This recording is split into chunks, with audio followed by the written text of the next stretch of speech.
Welcome back সবাইকে প্রেত গ্যালারির একটি নতুন এপিসোডে। আজ আমাদের সেকেন্ড এপিসোড। আশা করছি তোমাদের এই এপিসোডটা ভালো লাগবে, আর এই এপিসোডটা তোমাদের খুব ভয় পাওয়াবে, কারণ আমরা তোমাদের কাছে তুলে ধরব এমন কিছু ঘটনা যা তোমরা এর আগে শোনোনি। খুবই ভয় লাগবে, তাই যে যেখান থেকে শুনছো অবশ্যই কমেন্ট করবে। তো আজকে বেশি কথা বলবো না, সরাসরি ঘটনায় চলে যাব। আজ আমরা যে ঘটনাটা শুনব প্রায় গ্রাম বাংলার ঘটনার মতো। এই রকম ঘটনা তোমরা এর আগেও শুনেছ বা কারোর থেকে শুনে থাকবে।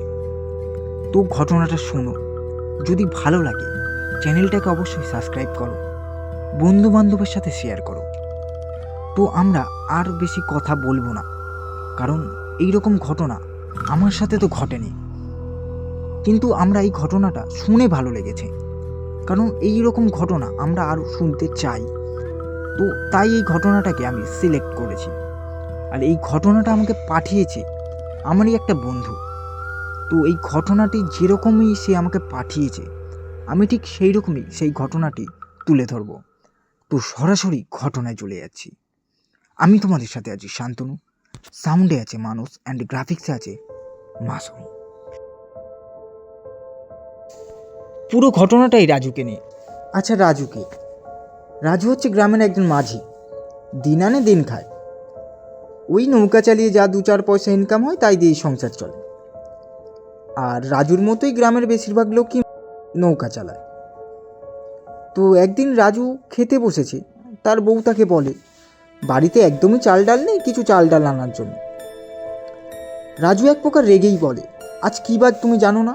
বুধবার, আজ যাত্রী কম, আজ কিছু আনতে পারবো না, যদি যাত্রী বেশি হয় তাহলেই আনবো। এই বলেই রাজু ঘর থেকে বার হয়ে যায়, ফেরিঘাটে গিয়ে বসেই থাকে। এদিকে সন্ধে ঘনিয়ে আসে, কোনো লোকের দেখা নেই। রাজু এক প্রকার বসেই থাকে। রাজু বাড়ি যাবে এমন সময় পেছন থেকে একজন মহিলা বলে উঠল, দাদা, ওই সামনের ঘাটে যাবে? রাজু শুনে একটু দাঁড়িয়ে গেল। রাজু ভাবল, এত রাতে একজন মহিলা কে হতে পারে? রাজু যখন সেই গলাটা শুনে যখন পেছনে তাকালো, তখন দেখে মহিলাটি একটি সাদা শাড়ি পরে, অনেকটা ঘোমটা দেওয়া, চুলগুলো ছাড়া, হালকা বাতাসে চুলগুলো উঠছে। রাজু তখন সেই মহিলাটিকে জিজ্ঞাসা করলো, এত রাতে আপনি কোথায় যাবেন? মহিলাটি তখন বলল, আমি এই নদীর এপার থেকে ওপার যাব, বাঁশবাগান। রাজু যেন এক প্রকার চুপ হয়ে গেল। কি বাঁশবাগান? বাঁশবাগানটা তো অনেক খারাপ জায়গা। গ্রামে বাঁশবাগানকে নিয়ে তো অনেক খারাপ কথা আছে, কারণ বাঁশবাগানে যেই যায় সে নাকি আর ফিরে আসে না। এরকম ঘটনা তো অনেক ঘটেছে। রাজু অনেকটা ভাবতে লাগলো। সে তখনই বলে দিল যে না, আমি বাঁশবাগানে যাব না, ওই ঘাটে আমি যেতে পারবো না। কিন্তু সেই মহিলা রাজুকে বলল, আমি তোমাকে 4 গুণ ভাড়া দেবো, তুমি চলো। এদিকে রাজু যেই 4 গুণ ভাড়া শুনল, সে তার লোভ সামলাতে পারল না, কারণ তার বউ তাকে বলেছিল আসার সময় কিছু চাল ডাল কিনতে। আর এদিকে গরিবের সংসার, অনেকটাই অভাব। সে ভাবলো যদি 4 গুণ টাকা পাওয়া যায় তাহলে কালকে বাজারটা ভালো হবে। সে আর কিছু না ভেবে সাথে সাথে তাকে বলল, ঠিক আছে চলুন। সে সেই মহিলাকে নৌকায় বসতে বলল। কিন্তু সব থেকে ভাবার বিষয়, সেই মহিলা যখন নৌকায় বসে, রাজু একটু অনুভব করল সেই নৌকায় কোনো নড়নচড়ন নেই। মানে কোনো লোক যদি নৌকায় ওঠে, নৌকাটা একটু দোলে, অথবা বা নৌকায় একটু ভার অনুভব হয়। কিন্তু সেই মহিলাটি যখন নৌকায় ওঠে, কোনো নড়নচড়ন নেই, নৌকাটি একটুও দোলে না। রাজুর একটু খটকা লাগলো, কিন্তু কি করবে, অভাবের সংসার। রাজু আর কিছু না ভেবে নৌকা এগোতে লাগলো। জ্যোৎস্নার রাত, চাঁদের আলোটা যেন আজকে অনেকটাই বেশি। চাঁদের আলোতে সেই মহিলার পরনের সাদা শাড়ি আরও উজ্জ্বল হতে লাগলো। খোলা চুল হাওয়ায় যেন আরো বেশি করে দুলতে লাগলো। সেই দৃশ্যটা পরিবেশটা আরো ভয়াবহ করে তুলছিল। যাই হোক, রাজু অতটা পাত্তা দিল না। রাজু কেবল নৌকা নিয়েই এগোতে লাগলো। এক প্রকার সেই বাঁশবাগানের কাছে চলে এলো, মানে সেই ঘাটে। রাজু নৌকা থেকে নেমে নৌকাটা বাঁধতে লাগলো। এমন সময় সেই মহিলাটা সোজা হেঁটে চলে গেল।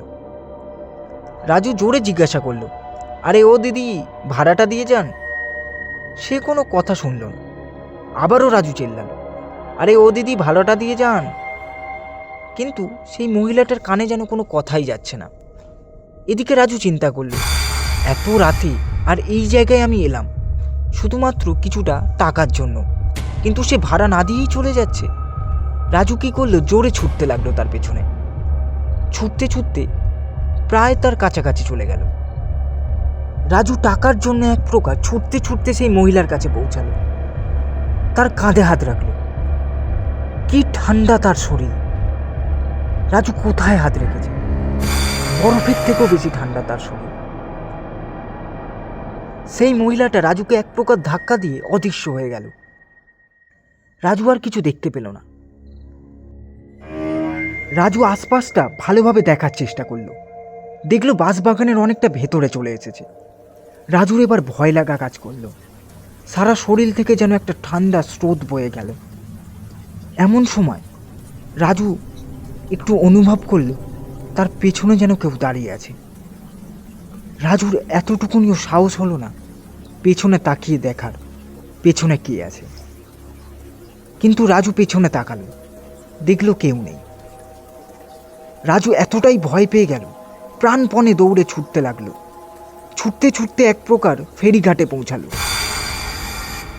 ফেরিঘাটে পৌঁছাতেই রাজু কিছুর একটার সাথে ধাক্কা লেগে পড়ে গেল। রাজু অন্ধকারে হাতড়ে হাতড়ে দেখল একটা মৃত ব্যক্তির দেহ, একটা মানুষ ওখানে। এক প্রকার খুব পচা গন্ধ ওখান থেকে বেরাতে লাগলো। রাজু এসব কিছু আর সহ্য করতে পারলো না, ওখানেই অজ্ঞান হয়ে গেল। রাজু চোখ খোলে পরের দিন দুপুরে। রাজুর আর কিচ্ছু মনে নেই।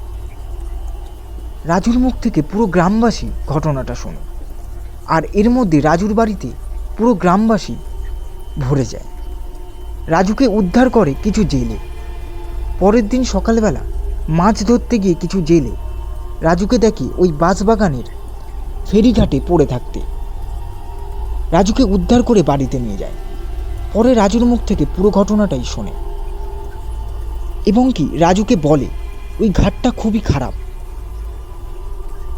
ওই ঘাটে এর আগেও ওরকম অনেক ঘটনা ঘটেছে, কিন্তু রাজু কেন গেছে? রাজু সবাইকে ঘটনাটা খুলে বলে।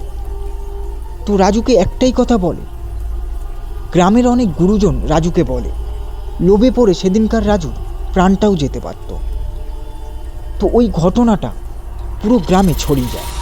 শুধু ওই গ্রামে না, তার পাশের থেকে পরপর অনেক কটা গ্রামেই ওই ঘটনাটা রটে যায়। তারপর থেকে ওই বাঁশবাগান মানে ওই ঘাটে আর কেউ যায় না। আর ওই ঘাটকে নিয়ে অনেক ঘটনা আছে। যদি এই ঘটনাটা ভালো লাগে তাহলে আমি আবার লিখে পাঠাবো। আজকের ঘটনা আমার এই অবধি। ঘটনাটা সত্যিই ঘটেছে, খুবই ভয়ানক একটি ঘটনা। যদি ভালো লাগে অবশ্যই পড়ে শুনিও। প্রেত গ্যালারি, এখানে শুধু সত্যি ঘটনা শোনানো হয়। ঘটনা যদি ভালো লেগে থাকে তোমরা অবশ্যই ঘটনাটিকে লাইক করবে, চ্যানেলটিকে সাবস্ক্রাইব করবে এবং বন্ধুবান্ধবের সাথে শেয়ার করবে। দেখা হবে পরের একটি এপিসোডে। ততদিন ভালো থাকবেন, সুস্থ থাকবেন। আমি তোমাদের সাথে আছি শান্তনু। গ্রাফিক্সে আছে মানস, অ্যান্ড থাম্বনেলে আছে মাসুম। দেখা হবে পরের একটি এপিসোডে। ততদিন ভালো থাকবেন, সুস্থ থাকবেন।